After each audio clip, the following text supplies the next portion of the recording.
Regresamos a Argumentos, seguimos conversando con el doctor Claudio Fermín sobre el panorama político nacional. Nos quedamos con el tema de la necesidad de un diálogo entre venezolanos para solucionar nuestros problemas, para corregir los problemas que hoy tiene nuestro país. Sin duda que el tema económico es lo que más nos afecta a los venezolanos y uno se pregunta si habrán soluciones políticas de entendimiento, de diálogo, para poder finalmente pues avanzar, ¿no? Con otros temas que el país necesita soluciones, como es el nombre de su partido, Soluciones para Venezuela. Pero nos quedamos en ese tema de la diatriba del debate político, de la discusión y del enfrentamiento, del no reconocimiento entre las partes, doctor Fermín. Por muchísimos años se ha ido convirtiendo en una especie de costra casi que impenetrable las actitudes dogmáticas en el combate político. Y hemos llegado, en el caso de Venezuela, que ya tenemos unos 23 años de este último cuarto de siglo, unos 23 años en confrontación extrema. Bueno, se ha llegado incluso a la percepción de nuevos valores en política. Si usted no es partidario de la confrontación extrema, de la extinción del contrario, de borrar del mapa al adversario político, bueno, usted es simplemente un ambiguo, una persona frágil, que no tiene ninguna fortaleza, que no tiene ningún mensaje, usted no es nada. Entonces, la confrontación extrema ha ido imponiendo esas matrices de opinión y ha ido seduciendo a los líderes comunitarios, políticos, sindicales, en que la manera de surgir y la manera de ser un representante genuino de su grupo es mediante la confrontación. Bueno, si algo ha probado la confrontación extrema en estos últimos 23 años, es que es un fracaso. Es que es un fracaso absoluto, porque la conflictividad, hablando de inseguridad jurídica que tratamos en el segmento pasado, hablando de desconfianza, hablando de esa gelatina tan inconveniente que es un país que no tenga un piso sólido que le permita a los inversionistas venir. Bueno, si algo está generando inseguridad es la conflictividad. La conflictividad le hace daño a Venezuela. La conflictividad extrema es una especie de guerra no declarada, es un ambiente de hostilidad. Así que debatir, polemizar, criticar, protestar, eso se puede hacer sin llegar a los términos de la conflictividad extrema.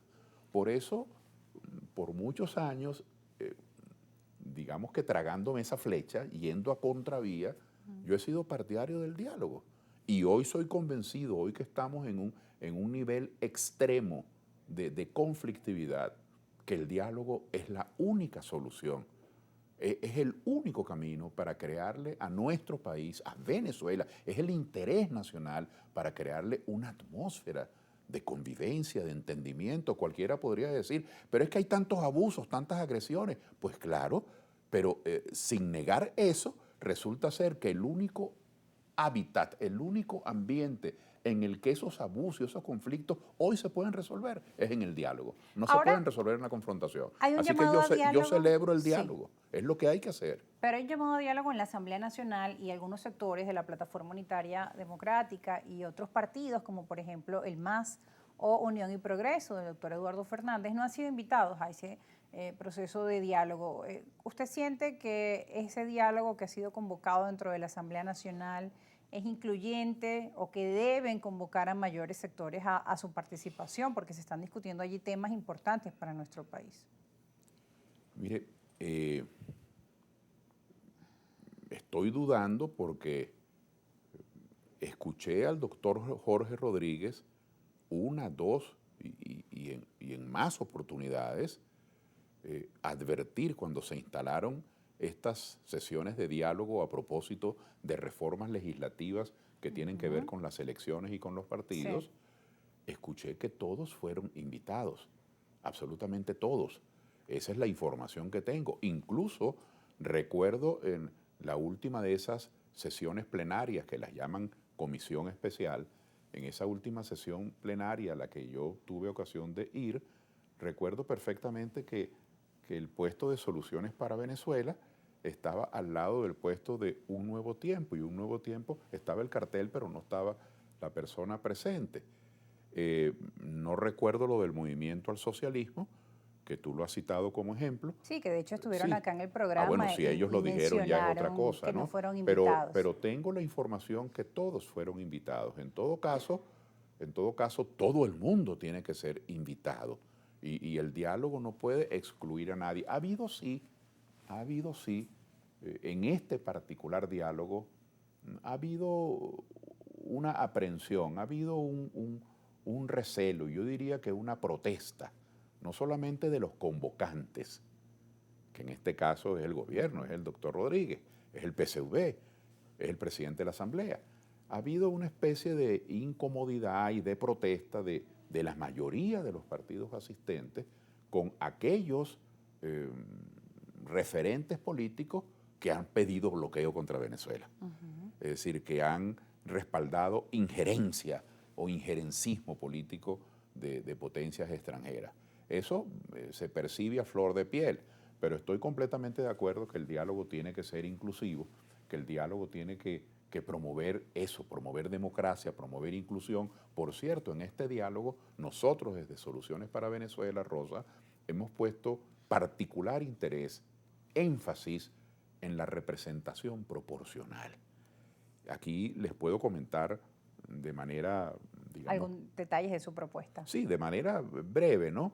La Constitución de nuestro país, la Constitución de 1999, la que nos rige, la Constitución establece, lo establece en el preámbulo, pero hay dos artículos de la Constitución. El artículo 63, que establece que en Venezuela se garantiza el principio de la elección personalizada y el principio de la representación proporcional. Es una garantía que la Constitución da y está redactada en ese artículo 63. Y el artículo 293, otro artículo, garantiza que los órganos del poder electoral deben aplicar esos dos principios, el principio de la elección personalizada y el principio de la representación proporcional. Entonces, es un mandato constitucional. ¿Qué ocurre? Y aquí viene nuestra propuesta. Que hay un artículo de una ley, la Ley de Procesos Electorales, en su artículo 8, desconoce la Constitución. La desconoce. Porque se contradice en lo que establece. La desconoce. ¿En qué sentido? Lo puedo explicar en el próximo segmento, porque ya ahí está la pero es campanita, importante pero... porque es bueno que la audiencia, desde mi perspectiva, sepa que no se trata de un capricho político, de una posición política, sino que es un interés nacional.